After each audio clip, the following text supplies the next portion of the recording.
I can still remember when I first got around Mercedes-Benz about 20 years ago, and one of the things that really impressed me about them, and I know it impresses other people as well because I sometimes demonstrate this, but it's the way the doors open and close. Particularly on these older models, they have that really nice thunk, and you don't have to slam them. Watch this rear door here on this station wagon. You know, I just open it up and I just lightly hear that nice little thunk. I don't have to slam it. And of course it's locked in. It's got that safety device that locks the door in. It was really quite impressive engineering when they designed this back in the 60s. Now let's move on to the front door. And a lot of times with these driver's doors, they'll start to act up because, you know, they get used a lot. Well, this one, you know, watch. See, it's not wanting to close as easily. And if I look up here, I can see it's dropped down a little bit. So that means the door has sagged over time. And what a lot of people don't realize is that you can adjust the door opening and closing. You have a striker plate here that has that, where that conical cone goes into, that can be adjusted up and down and in and out. That will, you know, align that conical cone up to come right in and connect. So in this case, see, I have to slam that pretty hard to close it. It's just not going to close on its own. So I'm going to take on and do a little adjustment. You also can adjust the front hinges a little bit if the door is sagging. But one of the problems, I don't know how many times this has happened to me and how many times this happened to other people, is when you go to adjust this door striker, guess what happens? So adjusting the door striker is just a matter of loosening these 4 hex head bolts right here, and then you can move the striker around and you think, that's great, you know, but you know, this has been on there about 30 plus years, and you can see the corrosion.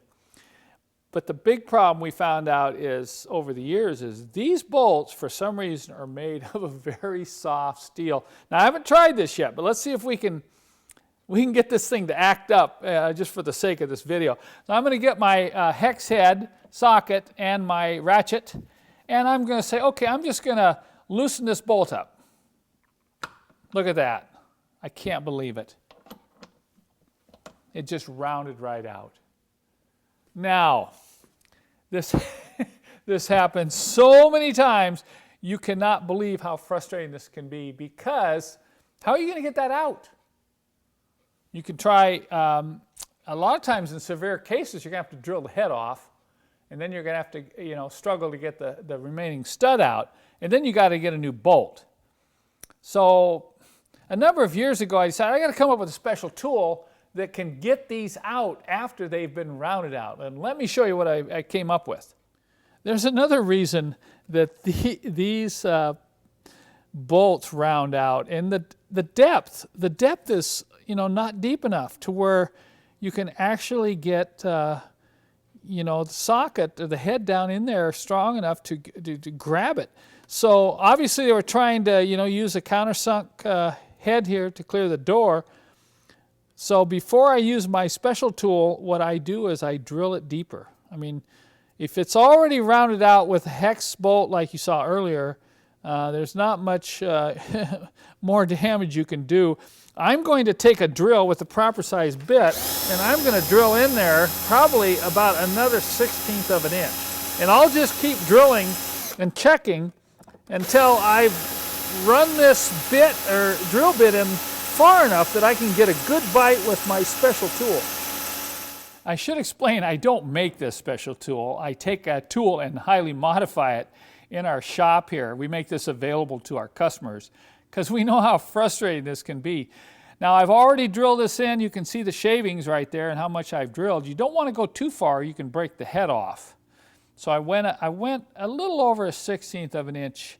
And now with this oversized bit, I'm going to drive this in. And you're going to have to drive it in pretty hard to get it down. You want to get it down in the hole. You can see as I drive it in there, it's going it's going all the way in. It's going further and cutting in to that hole that I enlarged, not enlarged, but lengthened. Okay, now I'm going to put the ratchet on it, and let's see if we can get this thing to come. Aha! Look at that. Woohoo! I tell you, I could feel it start to move, but it came, and I can guarantee you, without this method here, you'll never get these bolts out. You can tell I get a little excited when I'm actually successful breaking these loose. I mean, I can remember back in the early days when I was messing around with these striker plates, I can't even remember the number of heads I've had to drill out, because I'd round them out and then I just, oh man, there's no way to save it. So after seeing that was a great illustration, this was a live filming, and it did indeed, it was frozen, and it was frozen quite a bit. You know, it almost started to round out at that last effort. So I would recommend, if you're going to loosen up your strikers and you haven't ever done it before, it looks like they've never been loosened up before. You can always tell because they're going to look a little rounded out if somebody's messed with them. Is that you actually, before you even apply a hex, a normal hex socket, you might as well forget that, because if you round out the hex, you know, then you've loosened the metal up. I just get the special tool now, drill the hole and go right in there right off the bat.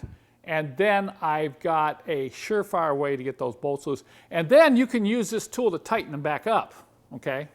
Now we do carry new bolts. So we have a kit, you know, if you're going to be buying new strikers, we have those available. We sell extra bolts because we know 1 or 2 bolts may need to be replaced.